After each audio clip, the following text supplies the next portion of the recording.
নমস্কাৰ পিপলছ টিভিৰ সন্ধানৰ এক বিশেষ প্ৰতিবেদনলৈ মই নৱনীতাই সকলোকে স্বাগতম জনাইছো। আজি প্ৰতিবেদনৰ বিষয় হৈছে ভাৰতক লৈ চীনৰ পৰিকল্পনা। চীনৰ দ্বিধাদ্বন্দ্বী আচৰণক লৈ আমেৰিকাৰ প্ৰতিৰক্ষা বিভাগ পেণ্টাগনে এক নতুন প্ৰতিবেদন প্ৰকাশ কৰিছে, যিয়ে বেইজিঙত এক প্ৰকাৰৰ আলোড়নৰ সৃষ্টি কৰিছে। এই প্ৰতিবেদনখনে ভাৰত চীনৰ সম্পৰ্ক আৰু চীনৰ ভৱিষ্যতৰ কৌশলগত পৰিকল্পনাৰ বিষয়ে এনে কিছুমান গভীৰ তথ্য পোহৰলৈ আনিছে, যিয়ে বিশ্বৰ সমগ্ৰ মনোযোগ আকৰ্ষণ কৰিছে।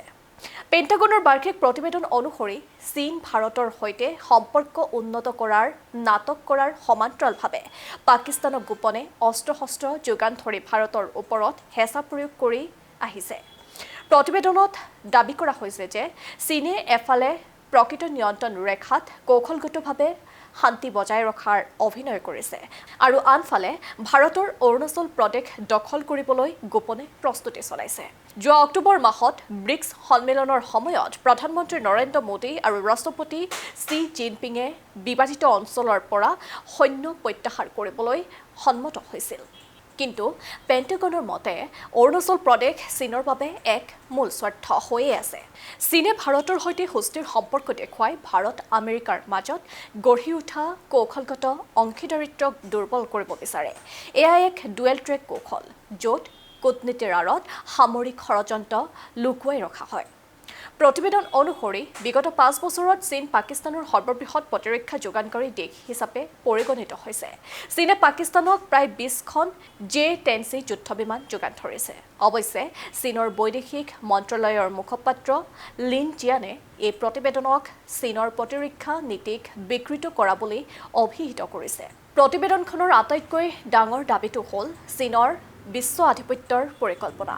ইয়াৰ মূল লক্ষ্যসমূহ হৈছে 2027 চন টাইৱান দখল কৰা আৰু 2035 চনত বিশ্বৰ আটাইতকৈ আধুনিক সামৰিক বাহিনী হৈ উঠা।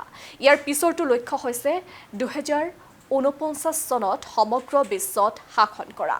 এই লক্ষ্যত উপনীত হ'বলৈ চীনে এক ভয়ংকৰ সামৰিক বিস্তাৰৰ পৰিকল্পনা কৰিছে। পাৰমাণৱিক অস্ত্ৰ 2035 চনৰ ভিতৰত সম্পূৰ্ণ কৰা আৰু পাৰমাণৱিক অস্ত্ৰৰ সংখ্যা 6ৰ পৰা 15লৈ বৃদ্ধি কৰা লক্ষ্য হৈছে চীনৰ। ইয়াৰ উপৰিও 2030 চনৰ ভিতৰত নৌসেনাৰ যুদ্ধ জাহাজৰ সংখ্যা 435খনলৈ বৃদ্ধি কৰা, ক্ষেপণাস্ত্ৰ আমেৰিকালৈ আঘাত হানিব পৰাকৈ ক্ষেপণাস্ত্ৰৰ ক্ষমতা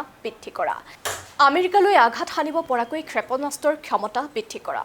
বিদেশত ঘাটি বাংলাদেশ, পাকিস্তান, শ্ৰীলংকা, ম্যানমাৰ আৰু কিউবাকে ধৰি প্ৰায় 21খন দেশত সামৰিক ঘাটি স্থাপনৰ চেষ্টা।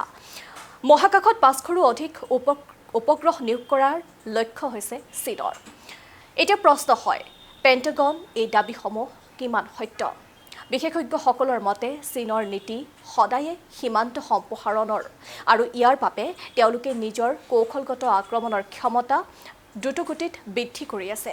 আনহাতে একাংশ চীনা বিশেষজ্ঞই ইয়াক আমেৰিকাৰ এক ষড়যন্ত্ৰ বুলি কৈছে, যাৰ জৰিয়তে চীনক এক বিপদজনক দেশ হিচাপে চিত্ৰিত কৰিব বিচৰা হৈছে। কিন্তু আমেৰিকাৰ বিশেষজ্ঞসকলে চীনক নিজৰ দেশৰ বাবে এক গুৰুতৰ আৰু দীৰ্ঘম্যাদী ভাবুকি হিচাপে গণ্য কৰে।